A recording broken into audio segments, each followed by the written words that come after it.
하나님 말씀 묵독합니다. 요한복음 12장 1절에서 8절 말씀을 교독합니다. 6월절 엿새 전에 예수께서 베다니에 이르시니 이곳은 예수께서 죽은 자 가운데서 살리신 나사로가 있는 곳이라. 거기서 예수를 위하여 잔치할세. 마르다는 일을 하고 나사로는 예수와 함께 앉은 자 중에 있더라. 마리아는 지극히 비싼 향유 곧 순전한 나드 한 근을 가져다가 예수의 발에 붓고 자기 머리털로 그 발을 닦으니 향유 냄새가 집에 가득하더라. 제자 중 하나로서 예수를 잡아줄 가롯 유다가 말하되 이 향유를 어찌하여 300데나리온에 팔아 가난한 자들에게 주지 아니하였느냐 하니, 이렇게 말하면 가난한 자들을 생각함이 아니요 그는 도둑이라 돈꾀를 맞고 거기에 넣는 것을 훔쳐가미로라. 예수께서 이르시되 그를 가만두어 나의 장례날을 위하여 그것을 간직하게 하라. 가난한 자들은 항상 너희와 함께 있거니와 나는 항상 있지 아니하리라 하시니라. 아멘. 단어 가운데 해석이라고 하는 단어가 있습니다. 이 뜻은 사물이나 행위의 내용을 잘 판단하고 이해하는 일을 해석이라 그렇게 말합니다. 어떤 사물이나 행위의 내용을 잘 판단하고 이해하는 일을 해석이라 그렇게 말합니다. 이 말의 중요한 의미는 자신에게 주어진 인생의 삶을 어떻게 해석하느냐에 따라서 너무나 다른 결과가 나올 수 있기 때문입니다. 그래서 인생은 해석이다라고 하는 말이 있습니다. 인생은 누군가가 정해주는 것이 아니라 스스로 선택하는 것입니다. 간혹 우리가 자동차를 운전하다가 교차로에 있게 됩니다. 자신이 가야 할 방향을 선택해서 핸들을 돌리게 되지요. 그러면 돌려진 핸들은 그 목적지에 따라서 도착하게 되어집니다. 우리의 인생도 이와 같다라는 겁니다. 자신의 선택에 따라 목적지가 달라지게 되는 것과도 같습니다. 간혹 어떤 사람들은 자신을 이야기할 때에 자신이 처한 환경에 단점만을 부각해서 해석으로 말하는 사람들이 있습니다. 자신의 단점에 집중하는 이유는 먼저 불평을 선택하기 위한 겁니다. 그래서 자신의 단점을 이야기합니다. 자신의 단점을 변명으로 삼을 때에 자신은 이제 괜찮은 사람이라고 스스로 느껴지기 때문이라는 거지요. 결국 이런 말은 자신에게 대해서 변명하는 것밖에 되어지지 않습니다. 이런 현상을 열등 콤플렉스라고 하는 단어로 심리학에서 정의합니다. 나는 학력이 낮아서 성공할 수 없다. 나는 외모가 탁월하지 못해서 자신의 꿈을 이룰 수 없다라든지, 나는 경제적 어려움 때문에 행복할 수 없다라고 하는 말이든지, 나는 기본적으로 IQ가 낮아서 무엇을 할 수 없다라고 하는 것. 결국 자신이 가지고 있는 단점만을 부각해서 시도나 도전조차 하지 않는 사람을 가리켜 열등 컴플렉스라고 말합니다. 이 열등 컴플렉스란 자신이 타인보다 부족하다고 지속적으로 느끼는 감정이 심화됩니다. 그러면 일상생활과 사고에까지 미치는 심리적 상태를 지칭합니다. 이런 것은 열등감과는 좀 거리가 다르다고 말합니다.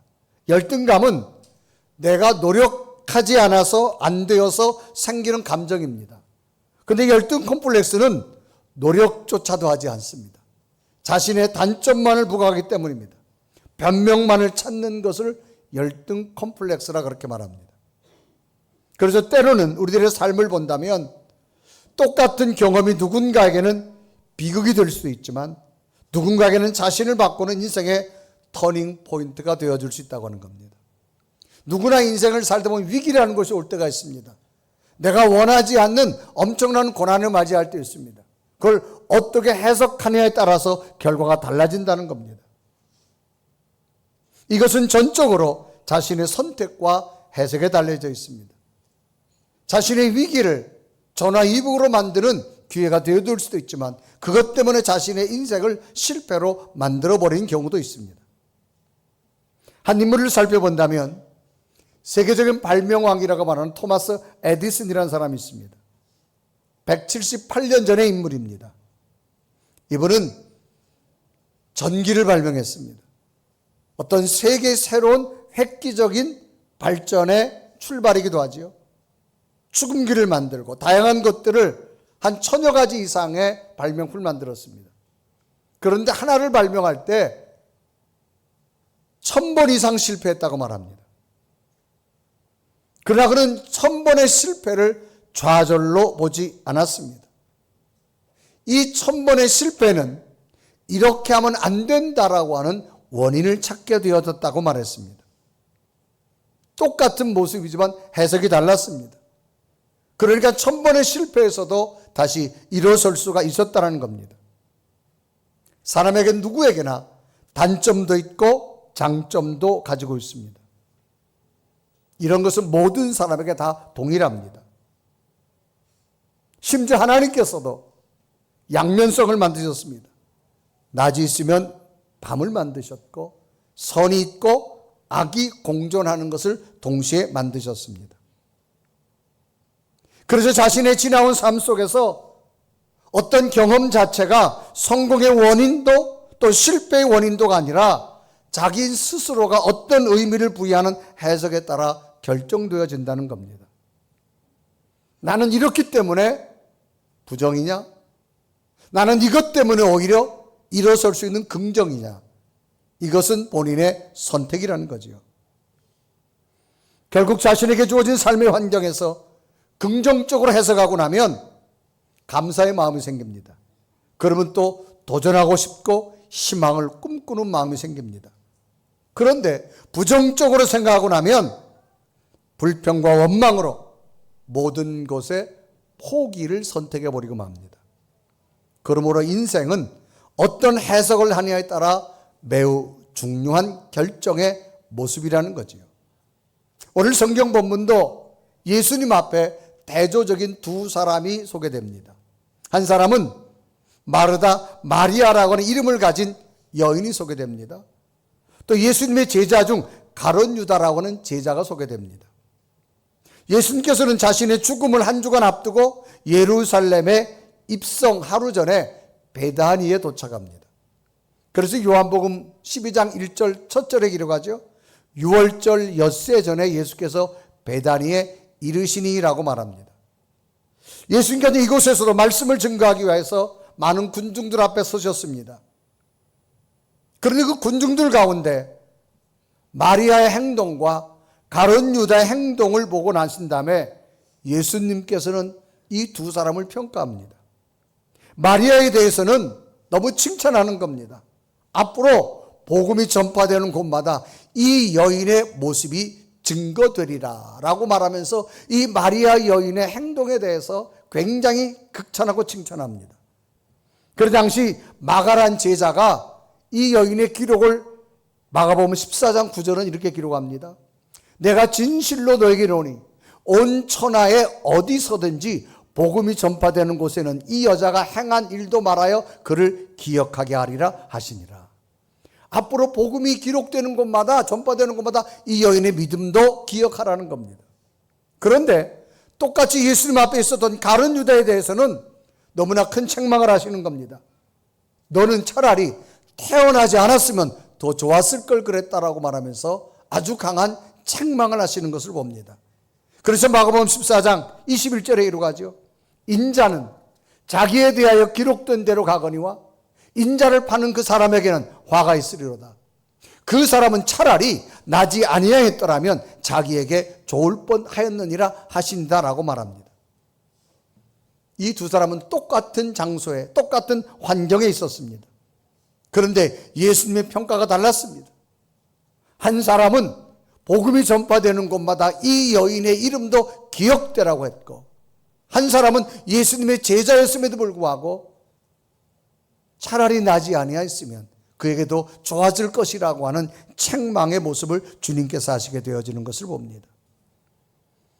우리 2025년 이 감사절 아침에 지나온 우리의 삶을 되돌아본다면 오늘 우리의 모습은 하나님의 칭찬받는 모습이 되어야 될지, 아니면 하나님 앞에 꾸중 듣는 모습이 되어져야 될지를 생각해 보면서 오늘 예배드리는 여러분들은 꾸중이 아니라 마리아처럼 칭찬을 들으셔 여러분의 믿음이 세세토록 향기나는 복된 삶이 되기를 주님의 이름으로 축복합니다. 그러면 주님께서는 칭찬한 마리아의 어떤 믿음을 보셨을까라고 하는 겁니다. 첫째는요, 이 마리아는 받은 은혜를 소중하게 여겼다는 겁니다. 여러분, 소중하다는 말은 무엇보다도 값지고 귀중하다라고 하는 말입니다. 무엇보다도 값지고 귀중하다. 신약 성경에는 베단이라는 곳이 나옵니다. 그래서 지도를 보면 예루살렘과 베다니는 거리가 3km 정도밖에 되지 않습니다. 그래서 늘 예수님께서 예루살렘으로 올라가시다 보면 이 베단이라는 마을에 들리셔서 여기서 기거하시다가 올라가시게 된 늘 쉽게 들리던 곳이 이 베단이라는 곳입니다. 경제적으로는 굉장히 가난한 사람들이 모여 있는 곳이 베단이었습니다. 그래서 예수님께서는 이 마리아라는 여인 집에 늘 올라가시면서 들리고 했던 그 집입니다. 그래서 성경에 보면 예수님께서 예루살렘 성 안에 계시다가도 간혹 성에 계시지 않고 이 가난한 사람들이 있는 베단이라는 마을까지 와서 기거했다고 하는 기록이 성경에 있습니다. 그래서 마가복음 21장 17절에 기록하죠. 그들을 떠나 성 밖으로 베다니에 가서 거기서 유하시니라. 예루살렘 성 안에 많은 부유층의 사람들이 있는 곳을 떠나서 오히려 이 베다니에 가난한 사람들이 모인 곳에 와서 예수님이 늘 함께 있었다라고 하는 기록을 봅니다. 한 번은 예수님께서 베다니 마을에 열정적 믿음을 가졌던 마리아의 오빠인 나사로가 갑작스럽게 죽었다는 이야기를 듣습니다. 그래서 이 마르다 마리아의 집에 찾아오셨는데 이미 그의 오빠가 죽음으로 인해서 그 가정은 슬픔과 절망 가운데 있었습니다. 그때 주님께서 이 가정에 선포합니다. 마리아야, 내 오라버니가 다시 살아날 거라고 말합니다. 그래서 요한복음 11장 23절은 기록하죠. 예수께서 이르시되 내 오라비가 다시 살아나리라 라고 말합니다. 이런 주님의 말씀을 들은 이 마르다라고 하는 동생이 주님께 고백합니다. 주님께서 이 다음에 돌아가시고 3일 만에 부활하신 다음에 그 부활할 때 우리 오빠가 다시 살아날 줄 나는 믿습니다. 그렇게 반문합니다. 그래 요한복음 11장 24절에 이루가죠. 마르다가 이르되 마지막 날 부활 때는 다시 살아날 줄을 내가 아나이다. 이 마르다의 말을 들은 주님께서는 말합니다. 마르다야, 마지막 때가 아니라 지금도 네가 믿으면 살아나는 기적을 보게 될 것이다라는 겁니다. 그래서 요한복음 11장 25절 26절에 보면 주님께서 말씀하죠. 예수께서 이르시되 나는 부활이요 생명이니 나를 믿는 자는 죽어도 살겠고 무릇 살아서 나를 믿는 자는 영원히 죽지 아니하리라. 이것을 내가 믿느냐라고 말합니다. 이 주님의 말씀을 들은 마리아의 고백은 주님, 그러면 제가 믿겠습니다 라고 말합니다. 그래 27절에 이어서 말하죠. 이르되 주여 그러하외다. 주는 그리스도시요 세상에 오시는 하나님의 아들이신 줄 내가 믿나이다. 이 말을 들은 동생의 고백을 듣고 이어서 또 언니 마리아를 부르게 됩니다. 그래서 요한복음 11장 28절에 보면 기록하죠. 이 말을 하고 돌아가서 가만히 그 자매 마리아를 불러 말하되 선생님이 오셔서 너를 부르신다. 그래서 이 동생의 말을 듣고 마리아를 부르셨습니다. 그리고 주님께서는 지금 죽어서 시신되어져 장사되어질 이 나사로를 향해서 외칩니다. 나사로 일어나라 큰 소리로 말씀하시며 죽은 나사로에게 선포하자 놀랍게도 죽었던 나사로가 살아나게 됩니다. 그리고 요한복음 11장 43절과 44절에 기록하죠. 이 말씀을 하시고 큰 소리로 나사로에 나오라 부르시니 죽은 자가 수족을 배로 동인채로 나오는데 그 얼굴은 얼굴에 쌓였더라. 예수께서 이르시되 풀어 놓아 다니게 하라 하시니라 라고 말합니다. 참으로 놀라운 기적의 장면입니다. 자매였던 이 마르다와 마리아 앞에 오빠인 나사로가 살아나게 되어진 겁니다. 이런 기적 같은 일을 이 동생 두 여인은 보게 된 겁니다. 체험했습니다. 예수님께서 그 후에 예루살렘에서 자신의 죽음을 한 주간 앞두고 다시 이 마리아 집에 방문했다는 겁니다. 그래서 오늘 여기 12장 1절에 보면 이런 기록이 있죠. 6월절 엿새 전에 예수께서 베다니에 이르시니 이곳은 예수께서 죽은 자 가운데서 살리신 나사로가 있는 곳이라. 나사로가 살아난 사건은 11장의 사건입니다. 이제 12장은 예수님께서 예루살렘 죽음을 앞두고 일주일 전에 예루살렘으로 올라가시다가 이곳에 들리신 겁니다. 누구 집에 들렸느냐? 이 마르다와 마리아가 있는 많은 사람들이 모인 곳에 들린 겁니다. 그런데 놀랍게도 예수님이 이 마을에 오셨다는 소식을 듣고 이 마르다와 마리아의 행동이 성경은 기록되어졌는데, 첫째는 이 마르다라는 여동생의 기록이 나옵니다. 그 여동생은 뭐냐? 주님이 오셨다는 소식을 듣고 자기 집에서 막 잔치를 베풉니다. 그래서 요한복음 12장 2절은 기록하죠. 거기서 예수를 위하여 잔치할세 마르다는 일을 하고 나사로는 예수와 함께 앉은 자 중에 있더라라고 말합니다. 오늘 성경은 이 동생 마르다가 잔치했다 그렇게 말합니다. 잔치를 준비했다. 왜 이 동생이 예수님이 다시 베다니 마을에 오셨을 때 잔치를 준비했을까? 이유는 하나입니다. 지난번에 우리 가정에 놀라운 은혜 주신 주님이 다시 방문하셔서 그 소중한 은혜를 다시 간직하는 겁니다. 그래서 성경에 보면 누구를 위해 잔치했다고 성경은 기록하느냐? 예수님을 위해서 잔치했다. 그리고 요한복음 12장 2절은 기록하죠. 거기서 예수를 위하여 잔치할세라고 말이 있습니다. 사람은 무엇을 하든지 목적에 의해서 움직이게 됩니다. 목적에 따라 일을 하게 됩니다. 오늘 여기 말하는 잔치는 자기 오빠 나사로에게 자기 가정에 큰 근심과 슬픔이었는데 이 근심과 슬픔을 해결해 준 예수님을 위해서 지금 잔치를 베푼 겁니다. 여러분, 잔치란 말은 기쁜 일이 있을 때요, 음식을 차려놓고 여러 사람들이 모여서 즐기는 일을 잔치라고 말합니다. 그러니까 축제를 베풀겠는 거예요. 많은 음식을 준비하며. 왜 그럴까요? 주님께서 우리 가정에 베풀어준 은혜를 잊지 않고 기억하고 있기 때문입니다. 그래서 그는 굉장히 이 주님의 은혜를 소중하게 여겼다. 사람들은 자기가 소중하다고 여겨지는 것 결코 버리지 않습니다. 그래서 마리아도 주님의 은혜가 너무 크기 때문에 자기 가정에 예전에 눈물과 슬픔이었는데 오히려 주님으로 말미암아 우리 가정에 눈물과 슬픔이 기쁨이 되어진 것, 그것을 잊지 않고 지금 주님께서 다시 베다니에 오셨을 때 잔치를 베풀고 있는 이 여인의 자매를 소개하고 있는 것을 봅니다. 이유는 하나입니다. 내가 주님으로부터 이런 사랑을 받을 자격이 없는데 주님께 베풀어준 사랑이 너무 크기 때문에 잊지 않고 소중하게 간직하고 있다는 겁니다. 우리가 은혜란 말이 있습니다. 하나님께서 자격 없는 인간에게 조건 없이 베풀어준 사랑을 은혜라 그렇게 말합니다. 하나님께서 자격과 조건이 없는 사람에게 그냥 베풀어준 사랑, 이것을 우리는 은혜라 그렇게 말합니다. 인간에 있어서 제일 두렵고 무서운 것이 뭘까요? 죽음이라는 겁니다. 이건 인간의 한계 상황입니다. 마지막 죽음 앞에 누구나 두려워할 수밖에 없고 죽음을 맞이한 그 가정은 슬픔과 좌절 속에 있을 수밖에 없습니다. 그런데 주님께서 인간이 할 수 없는 한계 상황을 뛰어넘어 이 가정에 죽음을 정복하게 만드신 겁니다.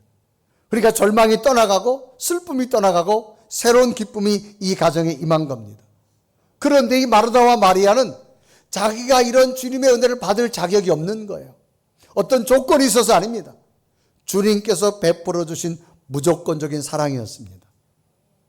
그래서 죽었던 나사로가 살아나고 다시 건강을 찾고 하나님의 은혜, 행복을 누릴 수 있었던 것, 주님의 은혜라는 거죠.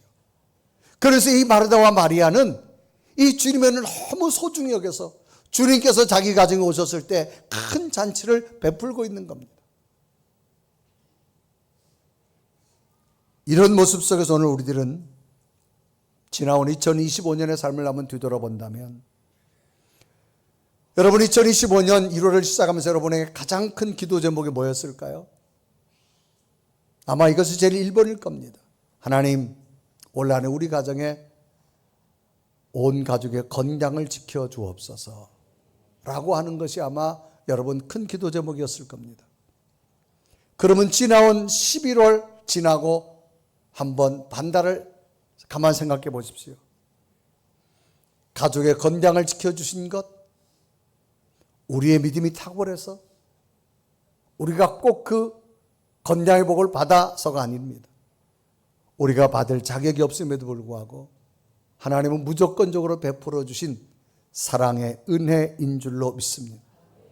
수많은 재난, 사고, 두려운 일들, 정말 다양한 일들이 얼마나 많았습니까? 그럴 때마다 하나님은 지켜주셨고 막아주셨고 건강할 수 있도록 가정을 인도해 주신 줄로 믿습니다. 그러면 이런 모습 속에서 우리가 간직해야 될 것이 뭘까요? 우리가 조건과 자격이 있어야 된 것 아닙니다.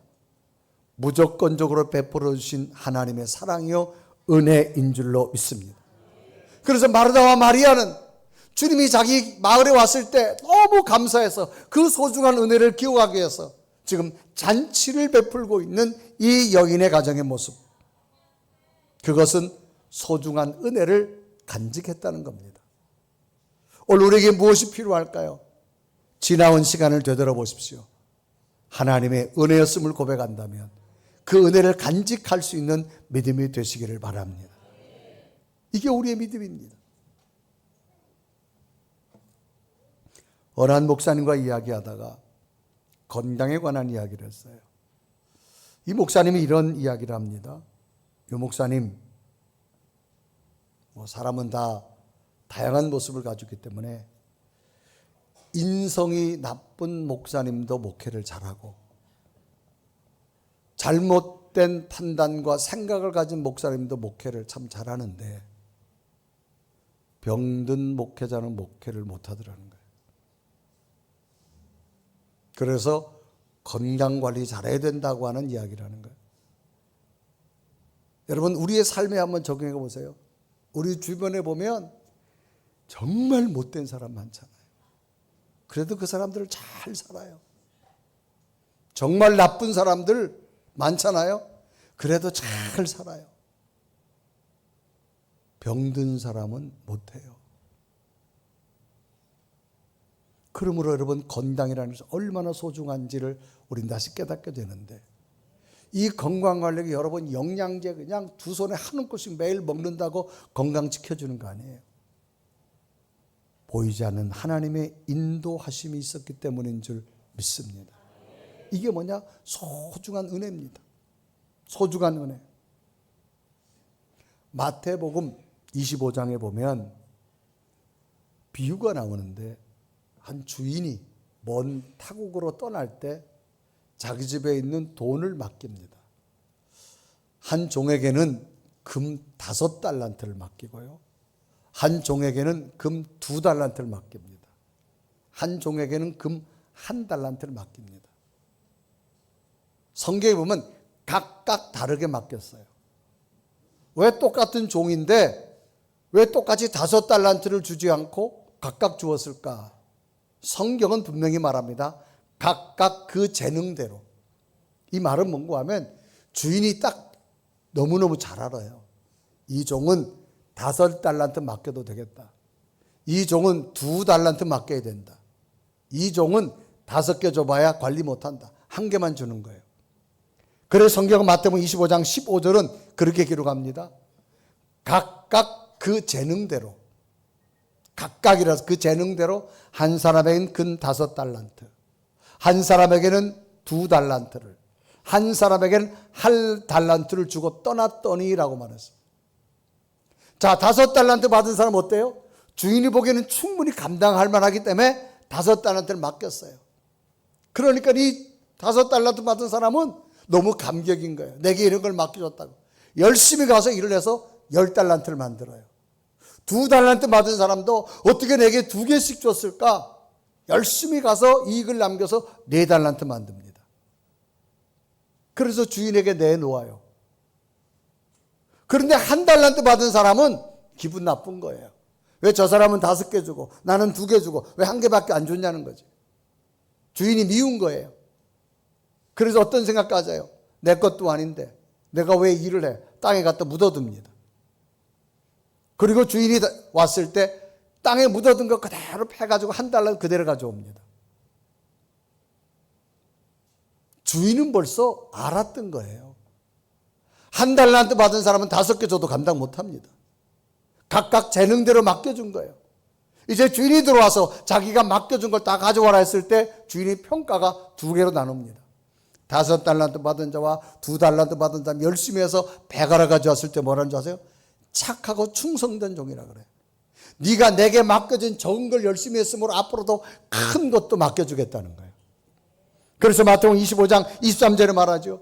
그 주인이 이르되 잘하였도다. 착하고 충성된 종아, 내가 적은 일에 충성하였음에 내가 많은 것을 내게 맡기리니 내 주인의 즐거움에 참여할지어다. 주인의 즐거움에. 여러분, 이때는 종과 주인은 하늘과 땅 차이입니다. 그런데 이 종이지만 주인이 인정합니다. 내 상에서 나와 함께 즐거워할 자격을 갖췄다. 그런데 주인에서 원망하고 불평하고 한 달란트 땅에 그대로 묻었다 가져온 주인 종에게 뭐라는 줄 알아? 악하고 게으른 종이라고 말합니다. 책망합니다. 그거마저 뺐습니다. 뺏어가지고 더 많이 이익을 남긴 종에게 줍니다. 그래서 마태복음 25장 30절에 이르고 하죠. 이 무익한 종을 바깥 어두운 데로 내쫓으라. 거기서 슬플며 이를 갈리라 하시니라. 오늘 하나님께서는 우리 2055년 시간 각각 하나님이 다 주었어요. 여러분에게 주실 만큼 하나님이 주신 줄로 믿습니다. 그럼 우리는 어떤 고백이 필요할까요? 한 달란트 받은 자처럼 비교하면서 원망이 아니라 내게 주신 것 감사하며 그 은혜를 기억하는 복된 성도들이 되어야 될 줄로 믿습니다. 그래서 이 마르다와 마리아는 주님이 베다니 오셨을 때에 너무나 주의 은혜를 소중하게 여겼어. 여러분, 하나님이 인도하신 것 얼마나 소중하게 여기십니까? 다시 한번 은혜를 가슴에 간직하는 이 감사절이 되어지시기를 바랍니다. 두 번째는요, 받은 은혜를 드렸다라는 겁니다. 이 마르다는 주님의 은혜가 너무나 소중해서 잔치를 준비하면서 주님을 위해서 갖가지 음식을 준비하고 음식을 만드는 중입니다. 그래서 요한복음 12장 2절에 이르고 하죠. 거기서 예수를 위해 잔치할세 마르다는 일을 하고 나사로는 예수와 함께 앉은 자 중에 있더라라고 기록합니다. 그런데 언니 마리아는 갑자기 주님의 은혜가 너무 크다고 생각되어지고 나니 이 마리아의 행동이 어떠느냐? 자기가 간직하고 있던 향유, 나드 향유를 갖다가 주님의 발 아래 붓게 됩니다. 발 아래 붓고 나서 그 향유가 막 발에 흐르는데 자기 머릿결로 닦기 시작했다라고 성경 기록하죠. 그래서 요한복음 12장 3절에 이러고 합니다. 마리아는 지극히 비싼 향유 곧 순전한 나드 한 근을 가져다가 예수의 발에 붓고 자기 머리털로 그의 발을 닦으니 향유 냄새가 집에 가득하더라라고 말합니다. 당시 향유는요, 향료나 의약품, 화장품, 장례를 준비하는 준비물로 널리 사용되어졌는데 굉장히 고가입니다. 특별히 나드 향유라고 하는 것은 저 동쪽에 있는 인도 히말라야 산에서 채취하는 식물에서 얻어지는 정말로 이 액체들입니다. 그래서 이것을 수입해야 되기 때문에 당시는 굉장히 고가였어요. 이때 향유를 계산이 빠른 가룟 유다가 얼마라고 평가하느냐? 300데나리온이라고 평가합니다. 그래서 요한복음 12장 4절과 5절을 기록하죠. 제자 중 하나로서 예수를 잡아줄 가룟 유다가 말하되 5절에 보면 이 향유를 어찌하여 300데나리온이 팔아 가난한 자들이 주지 않느냐. 그러니까 이 마리아란 여인이 예수님 발에 쏟아부은 향유가 뭐냐? 300데나리온. 그러면 이때 당시 300데나리온은 어느 정도냐? 이 당시에 노동자가 하루 임금이 1데나리온입니다. 그러면 300데나리온 얘기는 노동자가 거의 1년 동안 일을 하는 품삯을 말합니다. 1년치 연봉이라 그렇게 말할 수 있겠죠. 그것을 가지고 지금 예수님 발에 부었어요. 그리고 지금 머릿결로 닦고 있습니다. 왜 이렇게 할 수 있었을까요? 주님이 주신 은혜가 너무 크니까. 정말 자기에게는 가장 소중한 1년치 되는 이 향유를 주님의 발에 붓고 더 나가서는 자기 머릿결로 주님의 발을 닦고 있습니다. 당시 머릿결로 상대의 발을 닦는다는 얘기는 노예나 종들이 하는 겁니다.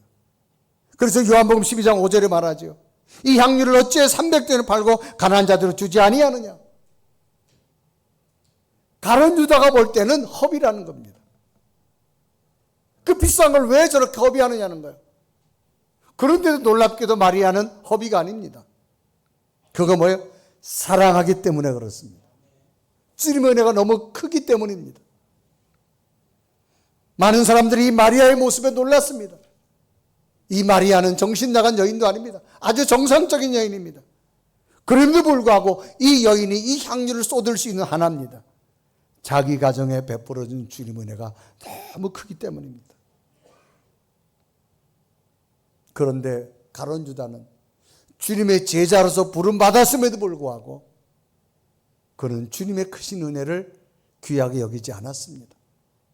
돈으로만 계산해서 오히려 핀잔하고 조롱했습니다. 그런데 마리아의 고백은 그 주님의 은혜가 너무 커서 이 향유를 주님의 발에 온전히 쏟으면서 자기는 노예처럼 머리카락을 가지고 주님의 발을 닦는 그런 모습. 왜 그럴까요? 주님의 은혜가 크기 때문입니다. 사랑하는 자녀들을 위해서 많은 교육비를 쓰는 이유는 뭘까요? 그 자녀들이 사랑하기 때문입니다. 그 사랑하는 자녀들이 내 가슴 속에 있기 때문입니다. 신앙의 출발은 얼마나 주님의 은혜를 가치 있게 여기느냐에 따라 달라집니다. 이 추수감사절로 우리는 무엇을 간직해야 될까요? 여러분, 하나님의 은혜를 깊이 간직할 수 있는 그런 은혜가 있기를 바랍니다. 그래서 이 여인은 1년치의 당을 주님 앞에 드리는 겁니다. 드림은 세 번째는 뭡니까? 받은 은혜가 감사로 여겨질 때만이 드릴 수 있습니다. 이 여인은 1년치에 해당하는 이 향유를 주님의 발에 부었습니다. 그리고 자기 머릿결로 주님의 발을 닦고 있습니다. 그것도 모자라서 나는 당신의 종과 같은 노예 같은 자입니다. 그런 상징으로 기름을 붓고 발을 닦고 있습니다. 어떻게 할 수 있을까요? 감사의 마음이 크기 때문입니다. 여러분, 감사란 말이 뭐예요? 고맙게 여기는 마음입니다. 우리는 2025년 감사절을 맞이했습니다. 우리 가슴속에 무엇을 새겨야 될까요? 지금까지 지나온 이 한 해의 삶이 하나님 은혜가 크게 여겨질 수 있는 그런 고백이 우리에게 있어야 될 줄로 믿습니다. 여러분, 진정한 그리스도인이 뭘까? 하나님의 특별한 은총을 받은 자입니다. 정말 별것 아닌 우리의 인생이지만 하나님은 특별한 은혜를 주셔서 건강도 주었고 믿음도 주었고 보이지 않았지만 지켜주었고 하나님이 우리와 동행해 주신 줄로 믿습니다. 이 감사절 우리는 무엇으로 하나님 앞에 감사할 수 있을까요? 우리의 시간도 드리고 우리의 정성도 드리고 우리의 마음도 드리고 이 감사절이 감사절로 끝나지 아니하고 더 크게 공급되는 그런 은혜가 여러분에 있는 감사절 되기를 주님의 이름으로 축복합니다. 우리 한번 고백하며 찬양할까요? 나를 구원해 주신 것도 주님의 은혜, 인도하신 분도 주님의 은혜. 우리 고백하며 찬양합니다.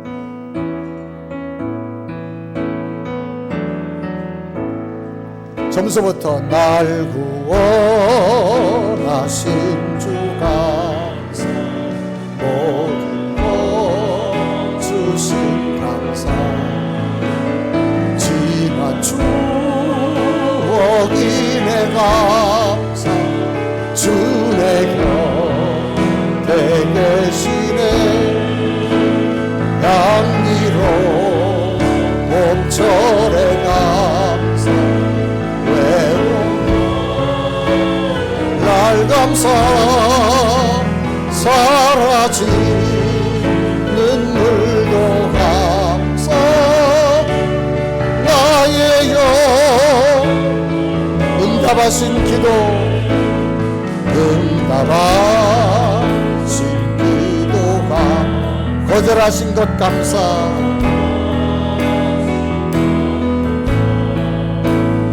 애처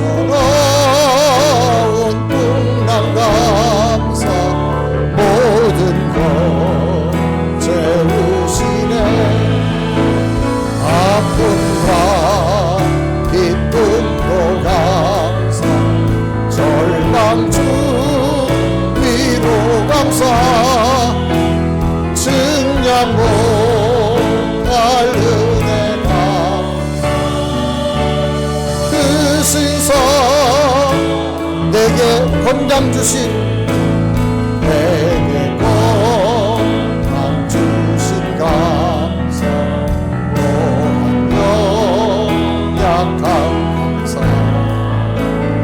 햇빛을 주신도 감사 구름도 한 감사해 땀을 흘린 수고 감사 저녁에 간식 감사 우여도 가난도 감사 모든 것 다가 우리 다 같이 두 눈을 감으시고 하나님 여기까지 동행하신 하나님 감사합니다. 이 감사절에 참된 믿음의 감사의 고백이 내 심령 가운데 넘쳐날 수 있도록 주께서 인도하여 주옵소서. 뒤돌아 보았더니 우리 가정에 건강 주었고 평안 주었고 하나님의 사랑으로 하나님의 은혜로 우리의 건강과 자녀들의 건강 수많은 환난과 고난 가운데 지켜주신 하나님 감사합니다. 오늘 진정한 감사가 또 다른 하나님의 약속이 될 수 있도록 인도하여 주옵소서. 우리 감사절 하나님 내가 진정한 소중한 은혜를 기억하며 하나님 앞에 감사를 드리는 우리의 믿음의 기도가 하나님께 상달될 수 있도록 인도하여 주옵소서. 간절히 고백하며 기도드립니다. 살아계신 주님 이 시간도 주 앞에 기도합니다.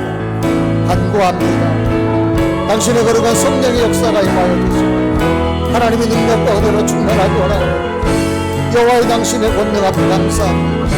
하나님의 약속으로 감사하게 하시고 하나님의 기쁨 앞에 감사하게 하시고 하나님의 약속으로 감사할 수 있도록 오 살아계신 주님 내게 은혜 주시고 성령 주시고 하나님의 크고 놀라운 은총과 믿음을 임하여 줄 줄 믿사오니 오 살아계신 하나님 주의 거룩한 성령 당신의 능력으로 은혜로 함께하여 주옵소서. 아멘.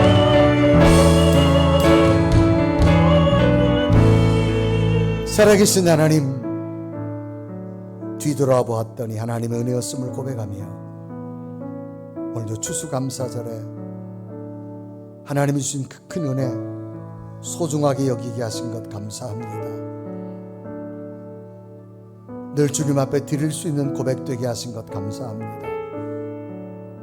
이 감사의 고백이 하나님께 상달되어져서 앞으로 펼쳐질 미래에 더 놀라운 하나님의 약속이 되게 하여 주옵소서.